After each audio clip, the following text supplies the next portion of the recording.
거룩한 주의 복음입니다.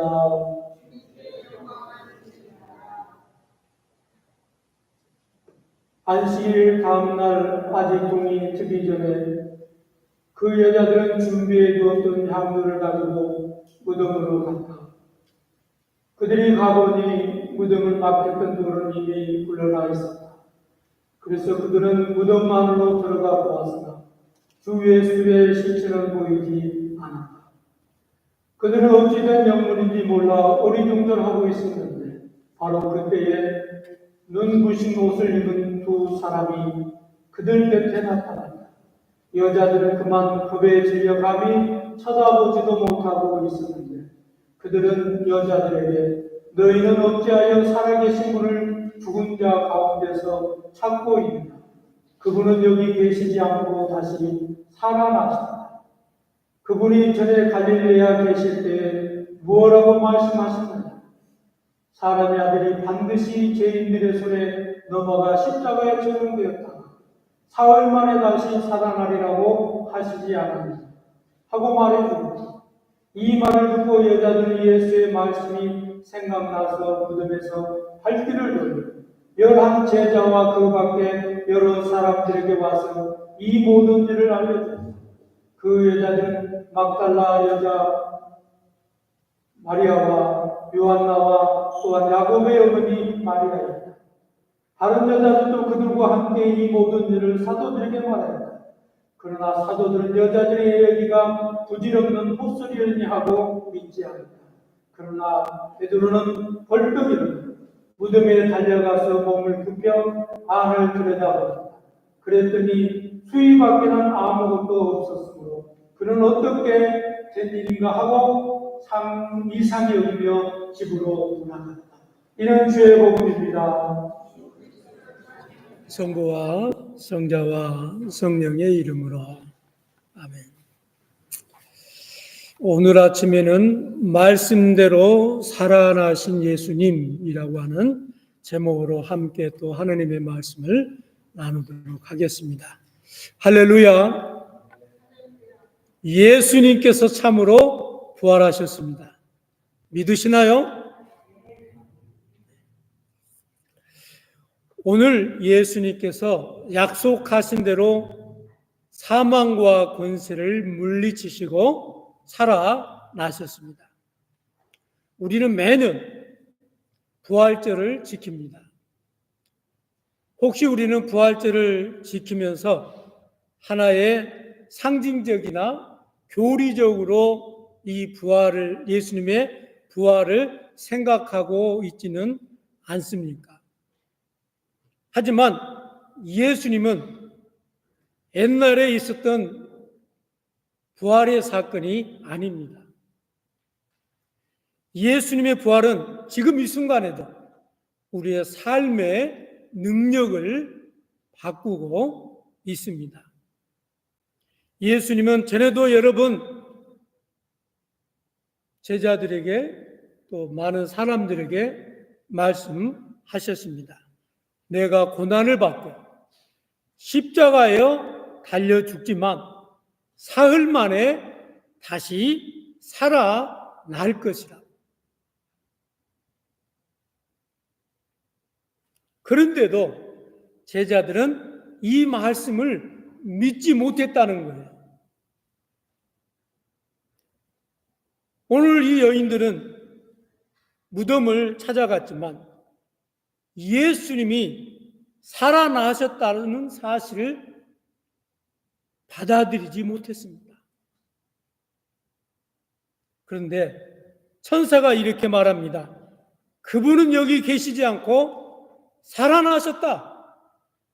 전에 갈릴리에서 하신 말씀을 기억나냐라고 물었습니다. 그렇습니다. 예수님께서는 공생애를 사시면서 많은 사람들에게 십자가에서 고난을 당하시고 죽으시고 부활할 것이라고 말씀하셨습니다. 그래서 오늘 첫 번째, 오늘 예수님은 죽음을 이기시고 부활하셨습니다. 믿어지시나요? 예수님의 부활은 갑자기 일어난 사건이 아니에요. 예수님 자신에게만큼. 왜냐하면 이미 예수님께서는 제자들에게 여러 번씩 본인의 있어질 일들을 얘기를 해주셨습니다. 그렇습니다. 우리는 여기서 꼭 기억해야 될 진리가 하나 있는데, 예수님의 말씀은 반드시 이루어진다라고 하는 사실입니다. 히브리서 13장 5절에 보니까 주님은 우리에게 이렇게 약속하셨습니다. 나는 결코 너를 버리지 않고 떠나지 않겠다. 이 약속을 믿으십니까? 믿어야만 됩니다. 이것은 하느님의 말씀이기 때문에 그렇습니다. 마태복음 28장에 보니까 세상 끝날까지 너희와 항상 함께 있겠다라고 약속하셨습니다. 여러분, 부활하신 주님이 사망과 권세를 물리치시고 부활하신 주님이 세상 끝날까지 우리와 함께 하신다고 그러는데, 세상에 겁날 게 뭐가 있습니까? 세상에 염려될 게 뭐가 있습니까? 그렇습니다. 우리 주님은 십자가의 고난을 받으셨고 사망 권세를 물리치시고 죽음에서 부활하셨습니다. 예수님의 고난의 길은 끝이 아니라 바로 부활의 영광이 기다리고 있었습니다. 그렇게 예수님은 십자가에서 가진 고난을 견디고 이기고 고통을 이겨냈던 것입니다. 왜냐하면 죽음을 통과하지 않고서는 부활이 있습니까? 없습니까? 부활이 없어요. 여러분, 고난을 통하지 않고 성공한 그 성공이 진정한 성공일까요? 그 성공은 얼마 못 가서 무너집니다. 그러나 가진 고난과 역경과 시련을 길이 참고 이겨내고 그리고 그 영광을 차지할 때 그 영광은 영원하고 지속될 수 있다라고 하는 것입니다. 그래서 우리의 삶도 마찬가지입니다. 고난이 있고 때로는 인생의 삶 속에 눈물이 있지만 그 끝에는 반드시 하나님께서 우리를 고난 가운데 내버려 두지 않고 그 고난에서 건져내시고 회복시키시고 우리에게 은혜를 주신다라고 하는 것을 우리는 이 아침에 깨달아야 될 줄로 믿습니다. 그런데 문제는 우리가 종종 이 말씀을 잃어버린다는 거예요. 무슨 말씀을 잃어버린다고요? 예수 그리스도께서 우리에게 약속하신 그 약속을 잃어버리게 된다는 것입니다. 그러다 보니까 현실이 어려우면, 몸이 조금만 아프면, 마음이 지치면 예수님의 약속보다는 눈앞에 있는 문제를 바라보게 된다는 것입니다. 그러나 믿음은 감정 위에 세워진 것이 아닙니다. 믿음은 예수님의 말씀 위에 세워진 것입니다. 그럼 우리는 이 믿음이 결국은 우리의 부활의 능력을 소유하고 부활의 능력에 힘입어서 이 세상을 승리할 수 있습니다. 두 번째로는 믿음은 말씀을 기억하는 것에서 시작합니다. 오늘 본문 8절에 보니까 이렇게 기록이 되어졌습니다. 그들은 예수의 말씀을 기억하였더라. 여러분, 믿음이란 뭘까요?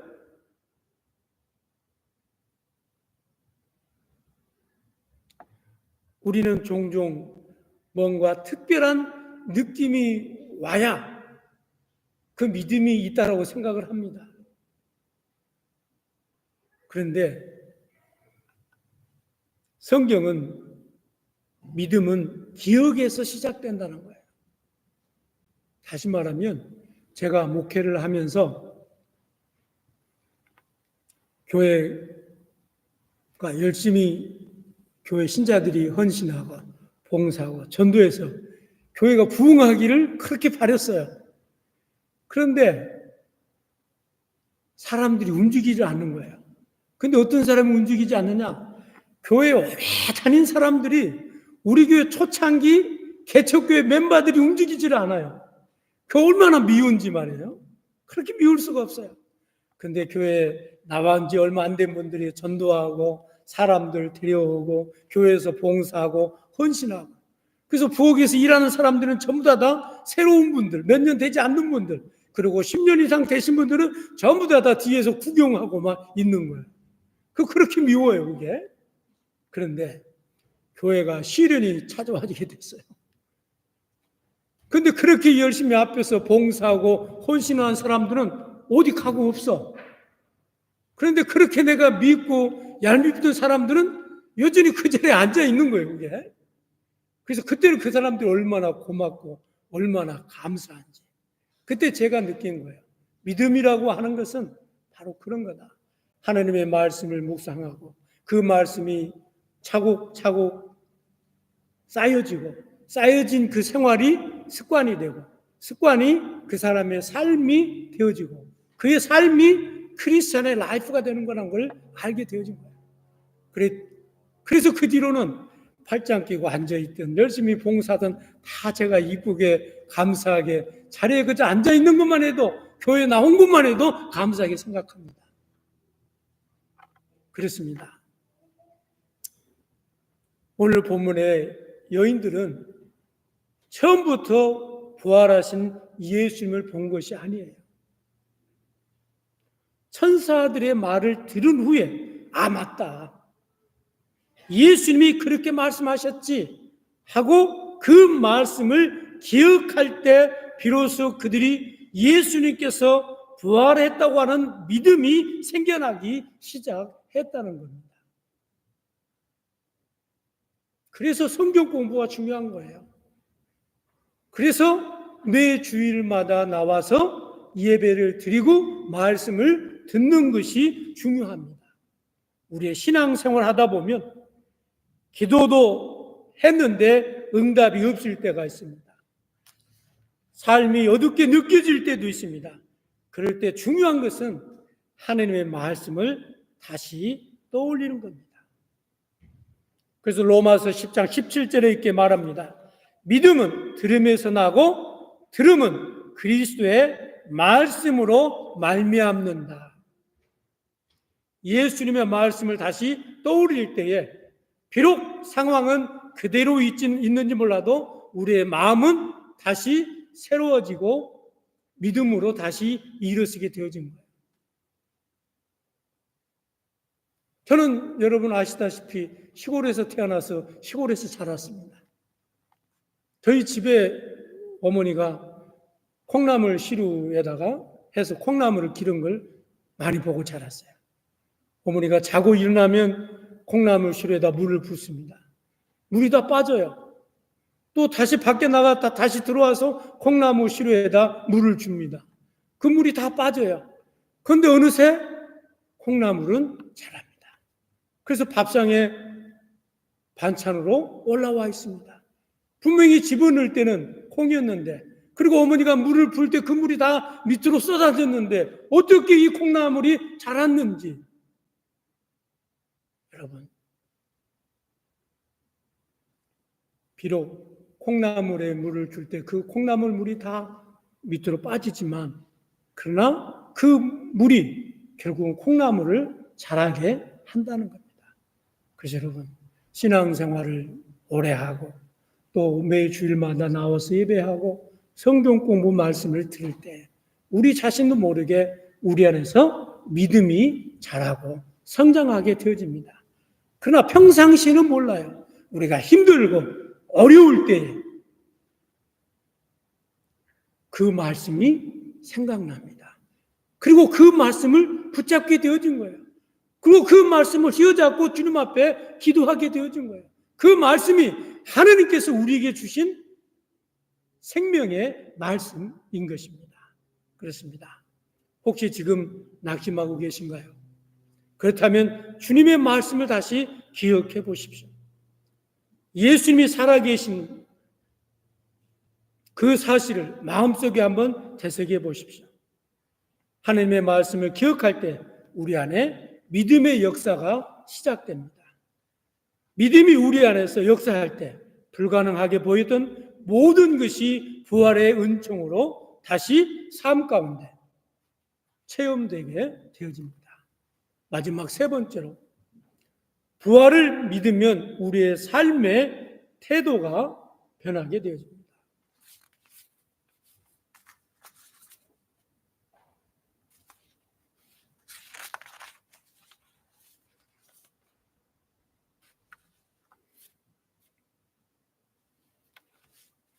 두 번째로 어디로 갔어요?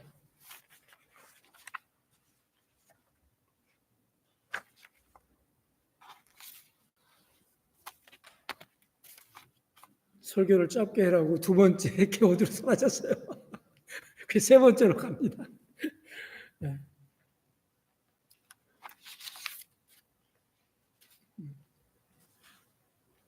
두 번째, 믿음을 기억할 때, 말씀을 기억할 때 우리 믿음 시작됩니다. 마지막 세 번째로, 부활을 믿으면 우리의 삶의 태도가 변하게 되죠. 오늘 본문에 나온 여인들이 부활의 소식을 듣고 가만히 있지 않았다라고 하는 것입니다. 곧장 달려가서 이 기쁜 소식을 전했습니다. 베드로는 이 소식을 듣고 달려가서 무덤을 확인했습니다. 이들은 부활의 소식을 듣고 행동으로 반응을 보였다는 것입니다. 가만히 앉아서 생각만 한 것이 아닙니다. 그렇습니다. 우리 안에 예수님이 살아계신다면, 우리 곁에 부활하신 주님이 함께 하신다면 우리의 삶도 달라질 수밖에 없습니다. 우리는 더욱더 낙심 속에서 머물러 더 이상 낙심 속에 머물러 있지 않습니다. 우리는 과거의 죄책감에 매이지도 않습니다. 우리는 우리 인생의 한계에 갇혀서 살지 않습니다.